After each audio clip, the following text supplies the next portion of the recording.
Well, December 1, we're starting Christmas. And there was one particular woman, this goes back about 25 years, the story before you could buy everything on the internet and not have to leave your home to do this. She was out shopping for all the presents. She figured out that she had no other day than this one day to buy all the presents that needed to be bought. So she was dragging her two preschoolers around through a mall that had 3 stories in it. She had her long list of presents for everybody in her family, his family, her work, his work, extended family members, a few neighbors, and you know, trying to go shopping with a preschooler is challenging, let alone 2. She was making her way through, and all the whining and complaining, well, Mommy, I want that toy. Why can't I have that? The crying and begging and throwing a fit was going on. And then she began to think about all the other things related to Christmas. She had checked her calendar, and she realized that there were all kinds of days where they had to be at a Christmas party here and a Christmas party there. There was a work Christmas party that she had, a work Christmas party that he had. There was something going on in the neighborhood. There was some open house Christmas items, places that they had to go to. She was thinking about the Christmas card that she had to write and the long list. Did she have all the right names on that list? Did she have all the current addresses on there? She was trying to get all these out. She was getting other Christmas cards back in who were not a part of her list that needed to be added to the list and getting those cards out. Just thinking about the wrapping of all the presents. They had to be at 3 different places on Christmas Day with 2 preschoolers. She had breakfast to cook for her family, and then at night they were having a bunch of family back over to her house at the end of the day, and she was having to cook dinner for all of them. All of this came upon her, this pressure, as she was finishing her 3 hours of shopping at this mall. And all of this just built up in her, this pressure like lava in Mount Vesuvius. And she finally was done. She took her kids, 2 kids each in hand, all the bags that she had, and she waddled her way over to the elevator. The oldest one pushed the button. And when the elevator doors opened up, of course, it was packed with people. But she didn't care because she was on a mission. And so she took her kids and packages and quickly whipped them 180 degrees and backed the whole thing like backing up a semi into the garage. And pushing everything back a little bit, she finally got in just as the doors were closing, barely missing their noses and only squishing one bag.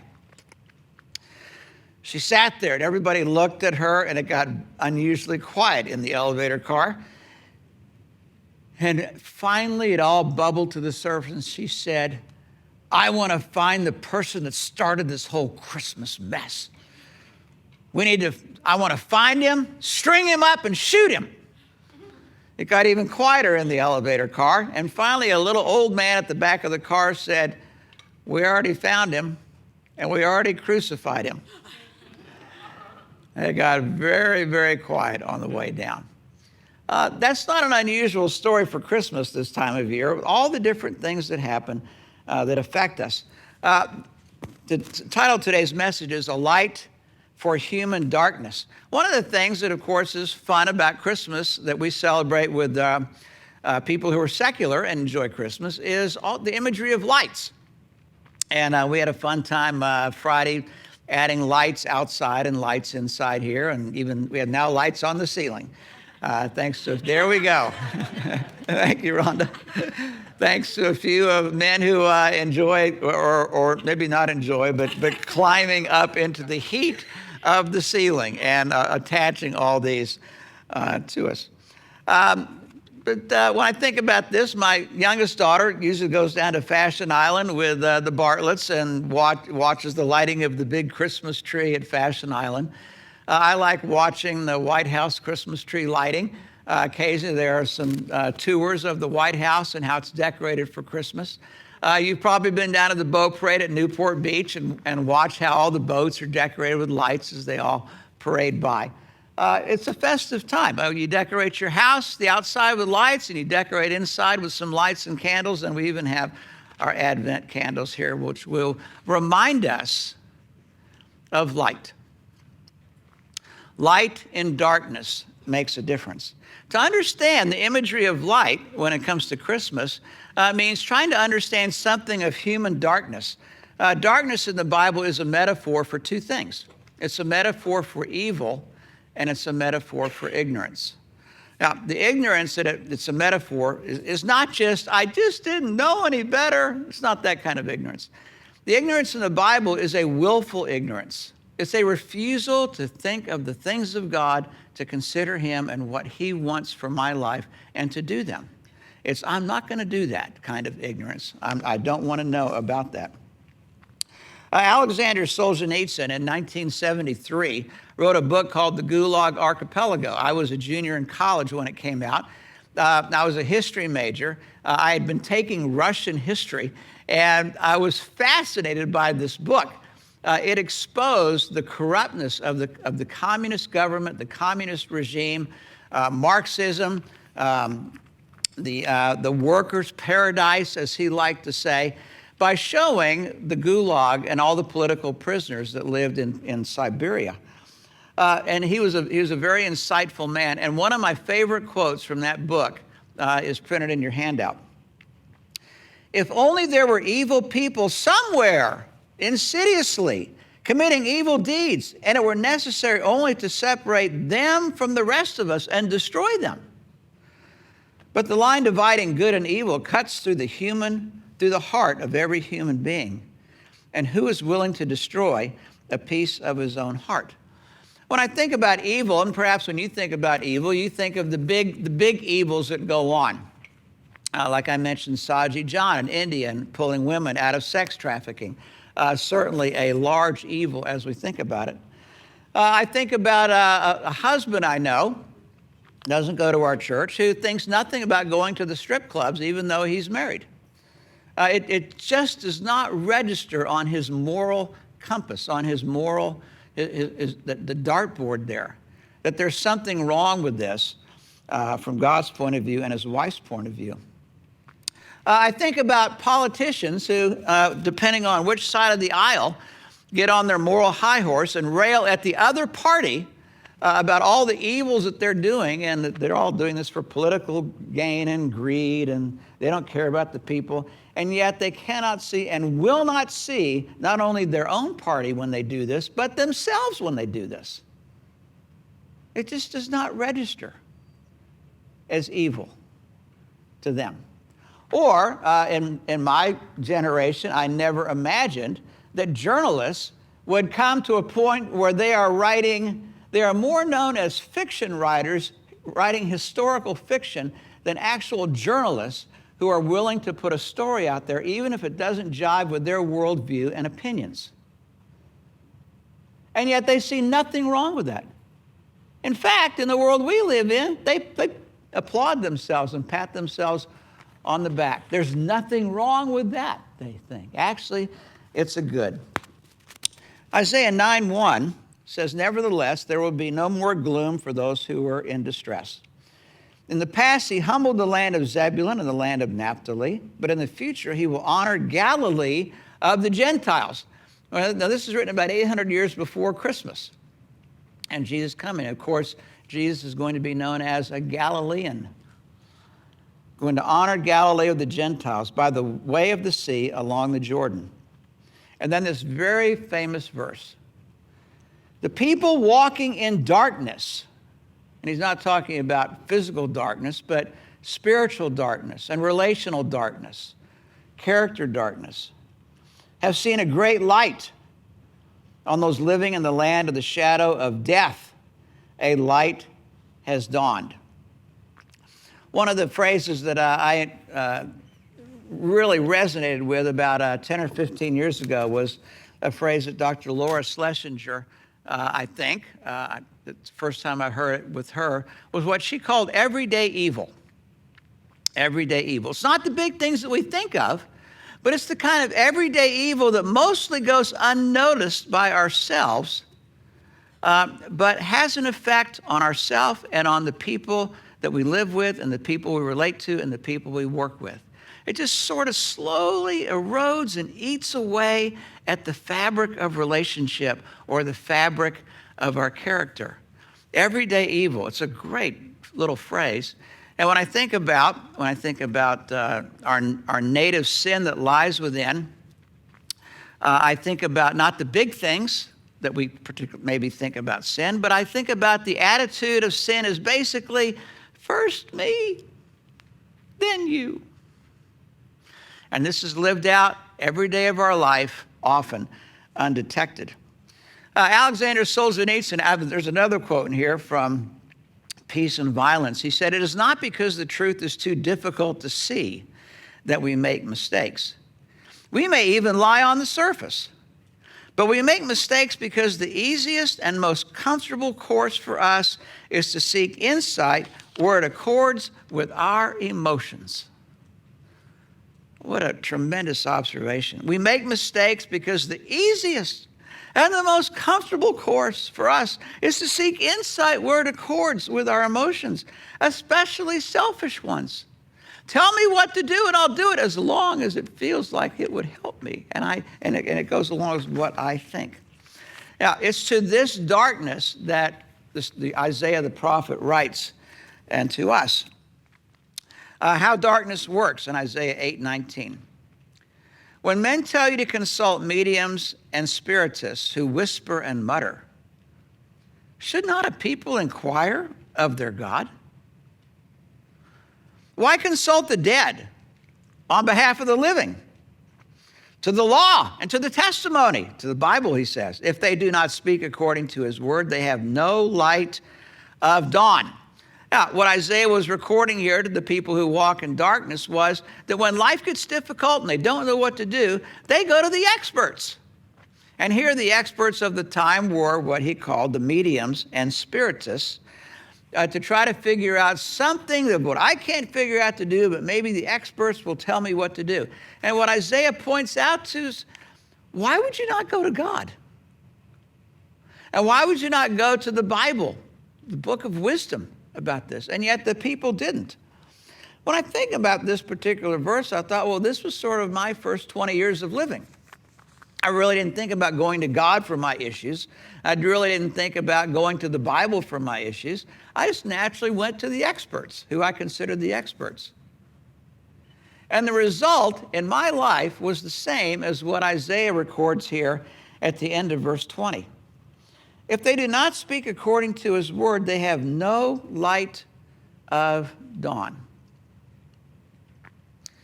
Probably a lot of you have been camping. I've been camping, although I am not. I camp about like I cook. It's just not a pretty sight. But when I have been out camping, I'm a morning guy, and I enjoy seeing the sunrise. And one of the images that I have in my mind is to look east and to see the mountains, the silhouette of the black mountains against the dark navy blue sky. And when you first have that little bit of burnt orange across the mountaintops. And when you first see that, you know what's coming. But if you try to read without the use of a flashlight or a campfire or something, you're going to have a hard time reading. It's still too dark. This is the imagery that he uses here to describe going to the experts instead of going to God. He says, they have no light of dawn. Not even the very faintest little bit of light is going to be enough to deal with the issues with which I find myself. I need something greater, some greater wisdom than what that can bring me. And then verse 21, and here what Isaiah describes is the natural downward spiral that occurs when we go to the experts and human wisdom rather than to God and to the wisdom of God. And he's going to make this analogy with in the physical realm so that we can picture this in mind. But what he's talking about are issues of the heart. What happens inside of us when we do this downward spiral? He mentions 5 things. Verse 21. Distressed and hungry, they will roam through the land.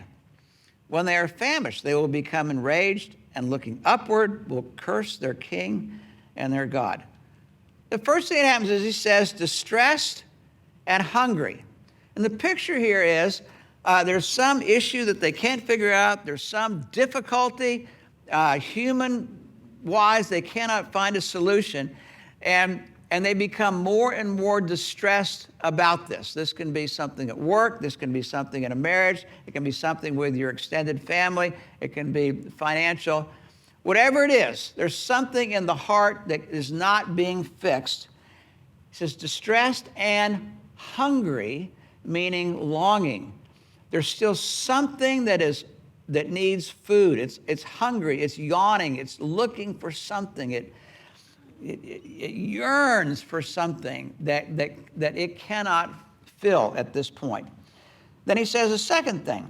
They will roam through the land to find a solution somewhere, anywhere. There's got to be someone, somewhere, something, some book, some program, some person, some counselor that can fix what's wrong inside of me. They will roam through the land, looking and looking and looking. Number 3, when they are famished. When all that roaming is done and that hunger for what's missing inside is still not filled. Famished. What happens next? The downward spiral continues. They become enraged. Anger. Usually at people and sometimes at God. And looking upward, finally looking upward, but at the end of this spiral, it's almost too late. Looking upward, they curse their king and their God. Verse 22. Then they will look toward the earth and see only distress and darkness and fearful gloom. They will be thrust into utter darkness. What Isaiah is describing for us in picture terms is what life without God is like. It seems at every moment like someone ought to be able to have the solution I need, and they should be able to do this. Then my spouse could be different. My parents could be different. My boss could be different. My situation could be different. Somebody should be able to figure this out for me, but I cannot do it. And it just goes downward in a downward spiral. Verse 19. When men tell you to consult mediums and spiritists who whisper and mutter, should not a people inquire of their God? A great rhetorical question. Why consult the dead on behalf of the living? Another great rhetorical question. To the law and to the testimony. If they do not speak according to his word, they have no light of dawn. Now, in this world in which, here in Southern California, as I talk to people, the darkness that I typically see are things like broken relationships, discouragement, depression, loneliness, emptiness, and fear, worry. 1 John 1:5 tells us something different. This is the message we have heard from him and proclaimed to you, that God is light, and in him is no darkness. The darkness that resides in the human heart cannot be fixed with a human solution. It can only be fixed by a divine solution, somebody who is light, and that is God. Verse 6, if we say we have fellowship with him while we walk in darkness, we lie and do not live according to the truth. This was me the first 20 years of my life, because I went to church with my family for 18 years and occasionally went to church when I was in college. Well, Christmas and Easter, if my parents were around. I just assumed I was a Christian because I believed in Jesus and that he died for my sins. But I was not walking in the light. I was, as John says here in verse 6, I was walking in darkness. I was walking the way I wanted to walk and how I thought I should walk. He says, you do not live according to the truth. But if we walk in the light, as he is in the light, we have fellowship with one another, and the blood of Jesus, his son, cleanses us from all sin. This is what I need, the kind of light that is able to heal what's wrong inside of me and to turn darkness into light, and then that light shining through my life can have an effect on other people. James 1:17, every good and perfect gift is from above, coming down from the Father of the heavenly lights, who does not change like shifting shadows. Now, the message of Christmas is that the light that we need is a person. It's not just a theory. Or it's not just a theology, but it's packaged inside of a person. And it's not just a special person or an extraordinary person, but it's what theologians call the incarnation, which is Greek for in the flesh, coming in the flesh. If you have ever had carne asada, carne is the Greek word for flesh or meat. In the flesh is the incarnation. Isaiah 9 says, "For to us a child is born." And here the idea is that a human being like Jenna and Rosa Claire has come. Now, we've had 3 little babies at our house, and when I think of little babies, I think of making the transition to cleaning poopy diapers and the aroma that comes with that. And the up late at night and up early in the morning and up at 2 o'clock and all of those, those opportunities for personal growth that you have with the newborn. Well, at some point, that was Jesus in the same way. To us, a son is given, and here the idea is that we have not just the humanity of Christ, but the divinity of Christ all in one package, all in one, wrapped up in one person. And the government will be on his shoulders. And then, as Brian mentioned earlier in our worship today, that we see some of the words of divinity, the titles of divinity, being associated with and entitled to that son. Such an amazing thing. He will be called Wonderful Counselor, Mighty God, Everlasting Father, Prince of Peace. John chapter 1 in the prologue talks about the incarnation. The Word became flesh and dwelt among us, full of grace and truth. We have beheld his glory, glory as of the only Son from the Father. And verse 18, no one has ever seen God, the only Son, who is in the bosom of the Father. He has made him known to us. It is this Son that provides the light that we need. But it's not enough just to have that light in our head or just to think about this light. As 1 John says, we have to walk in the light if we're going to experience this light. You cannot walk in darkness and expect to experience the light that Jesus has for us. It has to make a difference in our lives. We have to walk as he walks. There was one of those weeks at work where a young father had just had it with his work. His boss had been unusually harsh with him about a project that he was supposed to be leading. The project was not done to specifications, and it was late. And the father came home that week on a Friday afternoon, Friday evening, pretty whipped up. And he just wanted to go sit in his chair and just read the newspaper and just sort of sulk. He got home, he got to his chair, he got his newspaper, and he was reading it. And of course, his little 5-year-old daughter was happy, Daddy's home. And so the little 5-year-old came running over, and she wanted to talk with Daddy. She wanted Daddy to play with her. And he was just, this just one more thing. I know I should do this, but I just have a few minutes of respite. And so he looked over at the table next to him, and there was a magazine. And on the back of the magazine was a picture, a map of the world. And he got an idea. He said, honey, and he pulled over the magazine. He tore off the magazine back cover of the world. He said, I'm going to make you a puzzle. And he tore up the back of that magazine cover into about 35 or 40 different small pieces. And he gave her a thing of Scotch tape. And he said, I want you to go to the kitchen, and I want you to put the world back together again. Now, he knew she had no chance of putting that world back together again, 5 years old. But he thought this will at least keep her busy. If I can just have 10 minutes to read the paper, I think I can go on. And so off she went with her puzzle pieces and her Scotch tape. Well, within 5 minutes, she was back. And she said, look, Daddy, I made the puzzle. And he was like, how did you do that so quickly? And she said, and she turned the picture around so he could see. Well, Daddy, on the back of the world was a picture of Jesus. And when I got Jesus in the right place, and then she turned the world back around, then the world was as it's supposed to be. In general, there's a lot of truth in that story.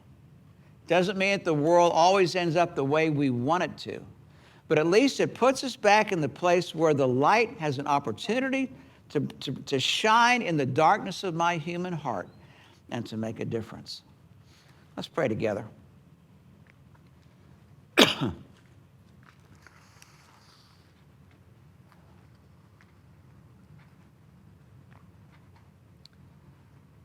Father, in the midst of darkness, as part of darkness, we look everywhere except for you. Any solution that we think has one ghost of a chance of working, we're on top of that, like ugly on a monkey.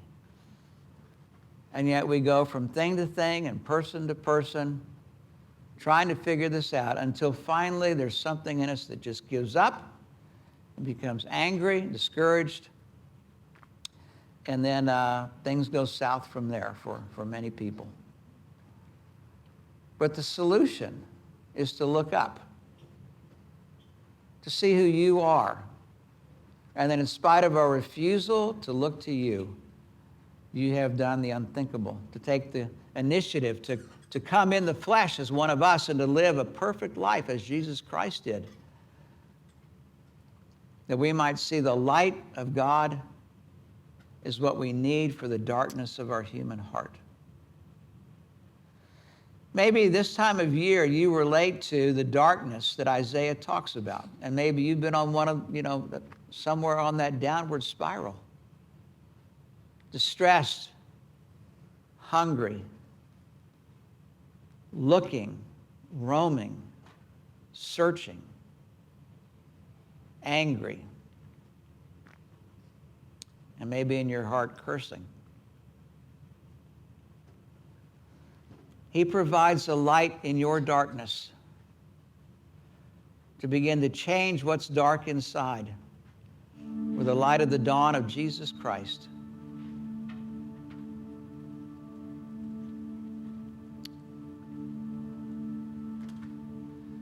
Whether you follow your own darkness or whether you follow the light of God is up to you.